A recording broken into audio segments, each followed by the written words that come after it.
आज का हमारा विषय रहेगा करें योग रहें निरोग। और इसमें बातचीत करने के लिए हमारे साथ बैठे हैं डॉक्टर शंभू योगी। आप गांव मोखरा से हैं जो जिला रोहतक में है। आपका शंभू ध्यान योग संस्थान के नाम से आप एक संस्था चलाते हैं। तो डॉक्टर साहब, सबसे पहले तो आपका स्टूडियो में स्वागत है। धन्यवाद जी। डॉक्टर साहब, सबसे पहले आपसे यो जानना चाहोगे, एक तो अपनी उम्र बता दो, आपकी उम्र कितनी हुई है? मेरी उम्र जी आप 37 साल। 37 साल है। उम्र का हिसाब न्यू लगा मैंने कि एक जो योगी होता है ना, जी उसके अंदर कुछ एक ऐसी चमक होती है। आपकी उम्र इतनी लगती नहीं जितना मैं अंदाजा लगा रहा था उसके हिसाब से। जी आपने 37 साल बताई है, लेकिन उम्र ही वही सी लगा है कि जो शरीर का जोश और जो चमक जो देखने में, यो कितने योग का ही थोड़ा सा सारा मान के चल सका। हाँ। हाँ जी, ये यौगिक सूक्ष्म क्रियाओं का ही चमत्कार है। हाँ, और शरीर भी स्वस्थ है, ये भी आपका जो बिल्कुल हाव जी। भाव बता रहे हैं। चलो ई बाम अपने विषय पे। जी योग करण की सिखाण की इसकी जो ललक हम कह इसका, हाँ, या फिर जो ये शिक्षा है ये जी आपने कितने लगी, शुरुआती बताओ आप। मेरे दादाजी थे जी वैदराज। हाँ। वैदराज योगीराज, वो उन टेमों के वैदराज थे जी। किन और टाइम हो गए? पुराने टेम के अच्छा। सन 1944 में उनको वैदराज की उपाधि से सम्मानित किया गया था। अच्छा जी। हाँ जी। The Tibbi international medical college affiliated with society of America, 1944 में वैदराज की उपाधि से सम्मानित थे। जी। मेरे पिताजी जो कि मेरे गुरु भी हैं, मैंने उन्हीं को गुरु धारण किया हुआ है, वो योगी हैं, आयुर्वेदाचार्य हैं। अच्छा। मेरे ताऊ जी भी आयुर्वेद रत्न हैं। अच्छा।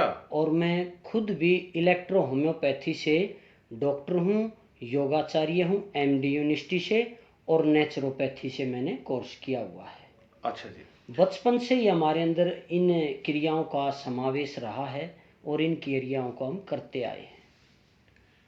कितने दिन तक यो आपने संस्थान चला रखा है, इसका जिक्र करो। संस्थान चलाते हुए तो जी 2 साल हुए हैं, हाँ। लेकिन इन क्रियाओं को हम बचपन से ही करते आए हैं। और मैंने पिताजियों को भी इन क्रियाओं को कराते हुए देखा है। उन्होंने भी योगा कैंप लगाए थे और मैं उनके साथ जाता, उन क्रियाओं को देखता और व्यवस्थाओं को देखता, और वो मेरे को प्रैक्टिकली सिखाते थे। अच्छा, आपने बता दिया कि जो पिताजी हैं गुरु आपके वही हैं, जी लेकिन प्रेरणा तो कहीं और से भी हो उसके, किसी दूसरी जगह तक कोई और ऐसी प्रेरणा आपने मिली हो? देखो जी, बचपन से जो पहले गुरु होते हैं वो माता पिता होते हैं। जी। अगर वही उस क्षेत्र के ज्ञानवान हों, जिस क्षेत्र में बच्चा आगे बढ़ रहा है, सीख रहा है, तो फिर प्रेरणाएं तो बहुत मिलती जाएंगी आगे आगे, जो जो अपने कर्म क्षेत्र में हम आगे बढ़ेंगे। मतलब गुरु एक विद्या अनेक, ये बात है ना, तो हाँ आपने जी। और भी कितने जाकर कुछ सीखा होगा? मैंने जी, मान लिया जो कागजी हमने पढ़ाई की, जैसे यूनिवर्सिटी में किया, पुस्तकों से ज्ञान अर्जित किया, तो ये तो किया है, लेकिन विशेष ऐसा नहीं कि भाई किसी संस्थान में जा कर के इनकी प्रैक्टिस की हो। जी। ये मैंने अपने परिवार से ही सीखी हैं। और भौतिक संसार के लिए जो कागजी डिग्रियों की आवश्यकता है, वो फिर यूनिवर्सिटियों से प्राप्त की है, वहाँ पर डॉक्टर कोर्स साहब, करके। आप इस चीज ने समझोगे कि कुछ एक साल हुए हैं कि इसका प्रचार प्रसार ज्यादा हो रहा है। हाँ जी वो बिल्कुल। किसी एक व्यक्ति विशेष का नहीं हम कह सकते, वो योगदान है सबका ही, मन अपना इसमें बना है, न्यू मान सका। हाँ, लेकिन शुरुआत तो किसी ने करी है इसकी। हाँ जी, शुरुआत तो की है। तो पहले तो हम आपने जो सबसे पहले जो शुरुआत इस योग की है ना, उस जगह की पूछना चाहूंगा। आपने पढ़ा भी है, किसी ने आपने सिखाया भी है कि इसकी शुरुआत कितने है योग की? यह जी हमारी ब्रह्म विद्या है, हम्म। ऋषि मुनियों की देन है। और योग का कार्य मात्र शरीर ठीक करना ही नहीं है, जी। यह तो ध्यान धारणा और समाधि तक जाने की क्रिया है। जिस प्रकार आप रोहतक से अगर दिल्ली जाओगे तो बहादुरगढ़ सापला तो रास्ते में आएंगे, बिल्कुल। उसी प्रकार यह ध्यान धारणा और समाधि तक जाने की क्रियाएं हैं। रोग मिटना तो रास्ते की बात है, क्योंकि जब रोग मिटेंगे तब इंसान का ध्यान लगेगा। जी। योग की तो बहुत सारे हुए हैं। श्री कृष्ण भगवान का भी नाम आवा है, शिव शंकर भगवान का भी आवा है। जी उस तरह पहले पतंजलि जी से जो ऋषि उनके बाद का जो जिक्र करा तो जी वो सारा कुछ उसमें नाम आया है। लेकिन ईब कुछ साल तो जो शुरुआत हो रही है ना, जी ये हम कह सकते हैं एक सीधा सीधा नाम हमें ले वहाँ के हमारे जो प्रधानमंत्री जी का एक प्रयास था। बिल्कुल जी बहुत अच्छी बात है। देखो न्यू कहा करो ना, भाई के समुद्र में तूफान नहीं आ सकता, एक पत्थर तो फेंक के देखो। वो बिल्कुल पत्थर फेंक के उन्हें देख लिया और बिल्कुल तूफान आ भी गया। जी इब हर साल हम मनाने लग रहे हैं, और हम के मनाने लग रहे हैं, ये सारी दुनिया मनाने लग रही है। इन्होंने तो जी बहुत बड़ा कार्य कर दिया, योग को पूरी दुनिया में जना दिया। और अब हम 8वां अंतर्राष्ट्रीय योग डे मना रहे हैं। जी ये अपने प्रधानमंत्री नरेंद्र मोदी जी की ही कृपा से हम मना रहे हैं। बिल्कुल। जी एक इनकी अच्छी सोच है, हाँ जी यही कह इसका हाँ। बिल्कुल जी, अच्छी सोच कह सकते हैं। और इसको आगे बढ़ाने का काम है फिर हमारे आप जैसे लोगों का है। हाँ जी, तो इसमें आगे बढ़ाने के लिए आपके क्या प्रयास हैं अब? इसको आगे बढ़ाने में जी हम योगा कैंप लगा रहे हैं, और जो भी संपर्क में आता है उनको योगिक क्रियाएं सिखा रहे हैं। योगिक सूक्ष्म क्रियाएं जिसमें नेति है, धोती है, बस्ती है, कपालभाति है, न्योड़ी है, त्राटक की क्रियाएं हैं। ये योगिक सूक्ष्म क्रियाएं हैं हाँ जो कि इंसान को रिजल्ट देती हैं। अगर इनको उस सूक्ष्मता से, उस बारीकी से अगर हम करते हैं तो परिणाम मिलते हैं जी। जी तो इसमें हम योगा कैंप लगा रहे हैं, अलग अलग संस्थाओं में लगा रहे हैं। आज भी कम से कम कई, जैसे यूनिवर्सिटी में और जाट कॉलेज में और भिवानी चुंगी में कई जगह मेरे योगा कार्यक्रम थे। अच्छा जी। और उसके बाद यहाँ अपने आकाशवाणी रेडियो पर भी योग विषय पर चर्चा है। मतलब आज अंतर्राष्ट्रीय योग दिवस है, हाँ जी ये आपने जिक्र कर भी दिया। जी और आपने कई जगह प्रोग्राम भी करे हैं। हाँ जी फिर आपने अपनी भाषा में बता दिया, कुछ योगिक क्रियाएं बता दी, हाँ जी न्योड़ी, धोती, नेति, इस तरह की। जी तो हम नेति का जिक्र करा। हाँ जी ने देखो भाई यदि समझानी तो ये बात पड़ेगी, जो सुनने लग रहे हैं कि यार नेति के हो है, देखो सब नीचे बात का नहीं बेरा। जी तो इसने के हुआ है, कौन सा रोग ठीक हुआ है, थोड़ा सा एक आध चीज का अंदाजा हमने दे दो इस चीज का। नेति जी कपाल शोधनी चई ओमकाराय नमो नमः, यह कपाल की शोधक है। कपाल माने मस्तक। हमारे शरीर में 3 दोष होते हैं, वात, पित्त और कफ। जी और जो कफ है वो हमारे मस्तक में भी जमता है, जिसको कपाल बोलते हैं। हमारे ऐसे नासिकाओं के पास जो साइनस की ब्लॉकेज आ जाती है वहाँ भी जमता है। और लंग्स में या फेफड़े कहें उनमें भी कफ जमता है। जी आंखों पर चश्मा चढ़ जाता है। चश्मा चढ़ना रोग नहीं है, ये चढ़ा क्यों है, वो कारण है कफ का। कफ की वजह से आंखों पर चश्मा चढ़ा। अच्छा जी। यदि इंसान नेति क्रिया, नेति रबड़ की और सूत की, 2 तरह की होती है, जिसे हम सूत्र नेति और रबड़ नेति बोलते हैं। सूत्र नेति को क्या है, स्टार्टिंग में, शुरुआत में आदमी रबड़ नेति का प्रयोग कर सकता है। उसको हल्के गर्म पानी में, अपने एक बर्तन में हल्का गर्म पानी ले, उसमें उसको भिगो दे, थोड़ा नमक मिला दे, सेंधा नमक, उसके बाद निकाले और धीरे धीरे उसको नासिकाओं में प्रवेश कराए। अच्छा फिर वो हमारे नासिकाओं के माध्यम से मुख में आ जाएगी, अंदर गले में। तो अपनी 2 उंगलियों की कैंची बना करके उसको निकाल लेते हैं और फिर उसको नेति को घुमाते हैं। इसका देसी भाषा में आपको उदाहरण बताऊं, नेति यानी कि नेता। अच्छा। पहले हमारी माताएं दूध बिलोती थी, हाँ रस्सी हुआ करती। रस्सी से। हाँ तो उसको बोलते हैं नेता, जिससे दूध बिलोते थे। उसको बिलोने से मक्खन निकलता था।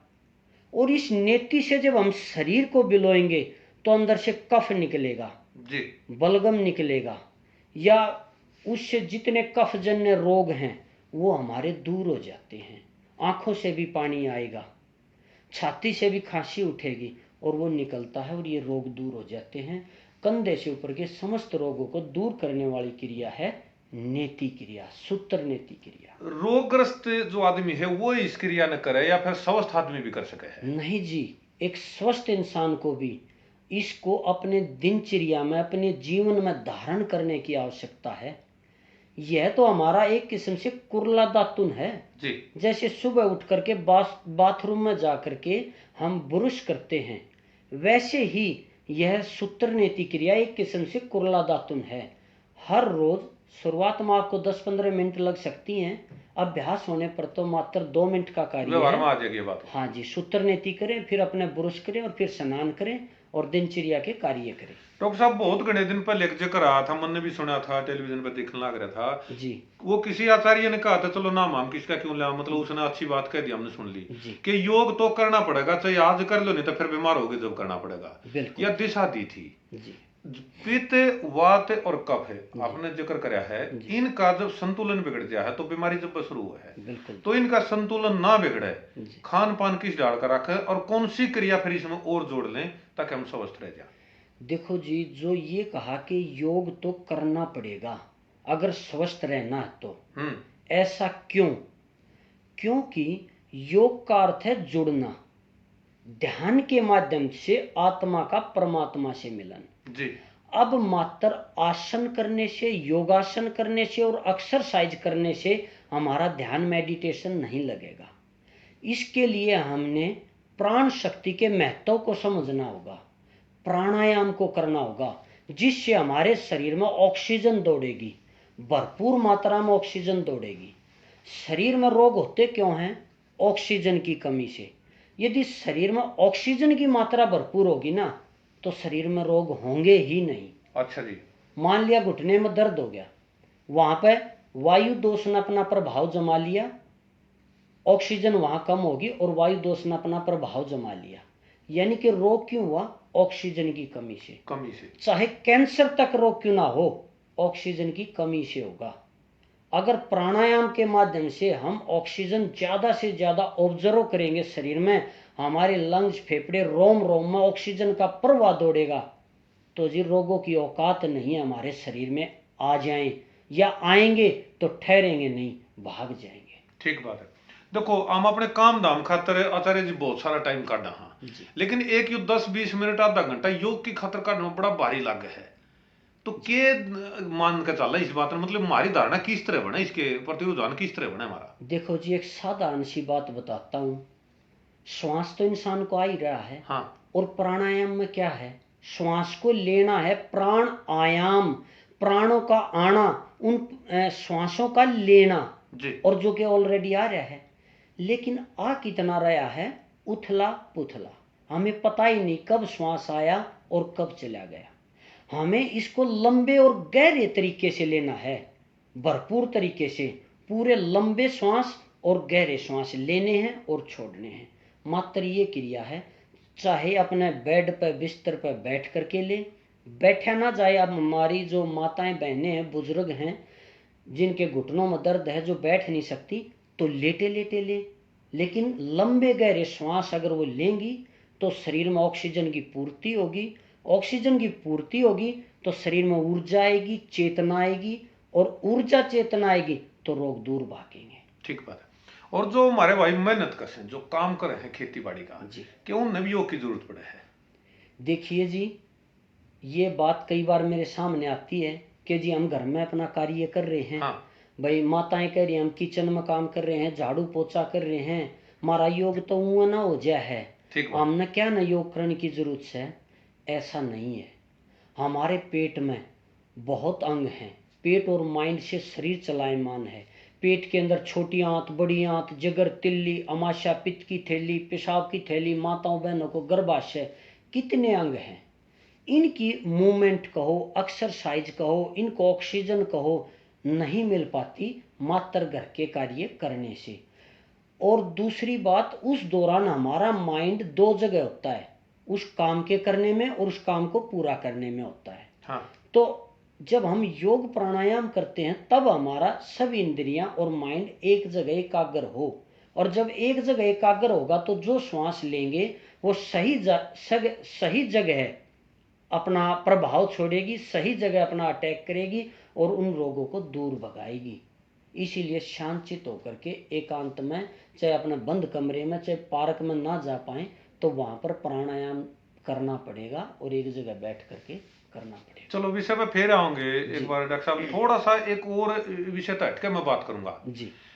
हम अपनी सूझबूझ रखे हैं जो इंसान है, क्या ये जो पशु पक्षी हैं ये भी कुछ योग क्रिया इनका भी कुछ है? कोई ऐसा शोध में पाया गया? बिल्कुल जी, ये योगाभ्यास करते हैं। और जितने भी हमारे योगासन हैं, हाँ। जितने भी A to Z, सब इन पक्षियों के नामों पे हैं।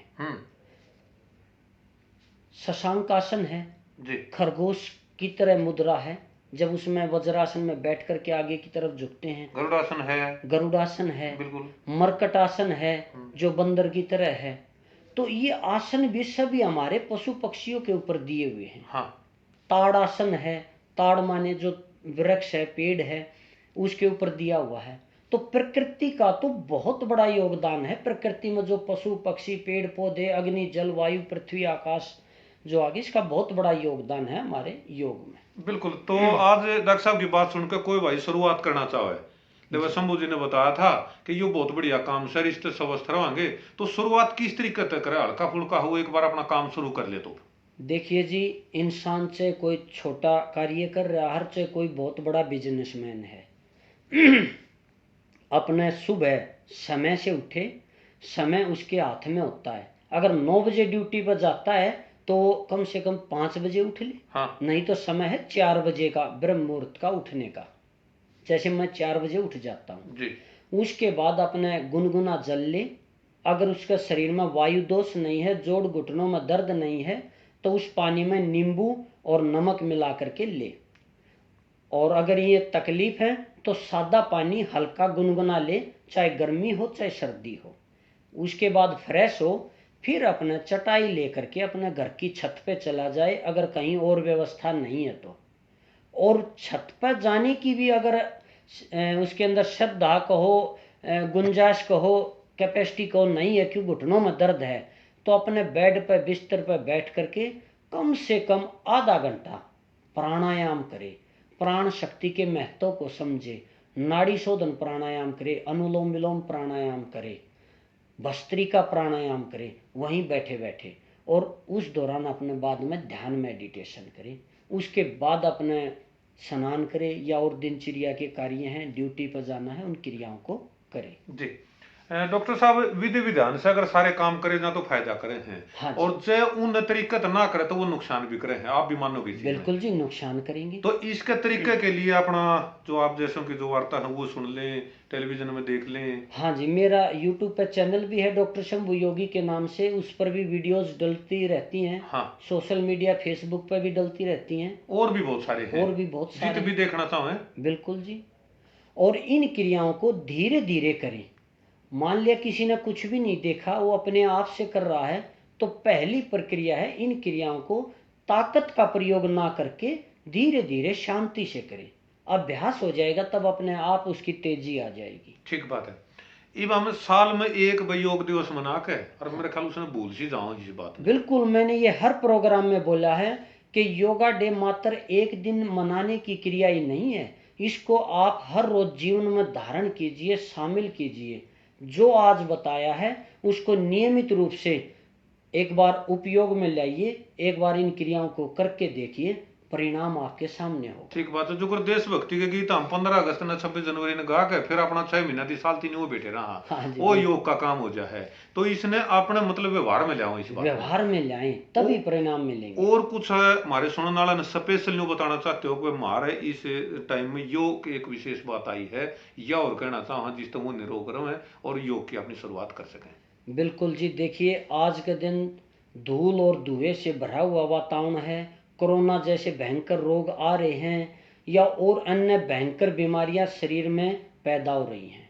इनका एक मेन कारण हमारा दूषित खान पान भी है। हाँ। अपने खान पान पर संयम करें। कोशिश करें कि रात का भोजन, रात को अन्न का प्रयोग ना करें। अगर करें तो कम मात्रा में करें, सब्जी ज़्यादा मात्रा में ले सकते हैं। और नियमित रूप से अपना योगाभ्यास करें, प्राणायाम करें और स्वास्थ्य लाभ प्राप्त करें। डॉक्टर साहब, आपने बहुत सारी बात इसमें बता दी कि भाई अपना सुथरा खावें पीवें, योग करें, आसन प्राणायाम करें, और एक दिन योग डे मना के फिर अगले साल की बात ना देखें, पूरे साल इस क्रिया करते रहें। तो आपकी ये जो बातचीत है ये भाइयों ने सुनी है, इनका उनका लाभ भी होगा, और कुछ ऐसा मन में एक जोत भी जड़ेगी इस बात की कि और भी इस बात का बता सकें कि भाई इससे यो फायदा हुआ है, और फिर सब लोग इस लाइन में जुड़ जाएं, ऐसी हमारी बिल्कुल दलजीत भाई जी, बिल्कुल ऐसा ही है। चलो, इस सब जानकारी के लिए डॉक्टर शंभू योगी जी आपका बहुत बहुत धन्यवाद। धन्यवाद दलजीत भाई। धन्यवाद।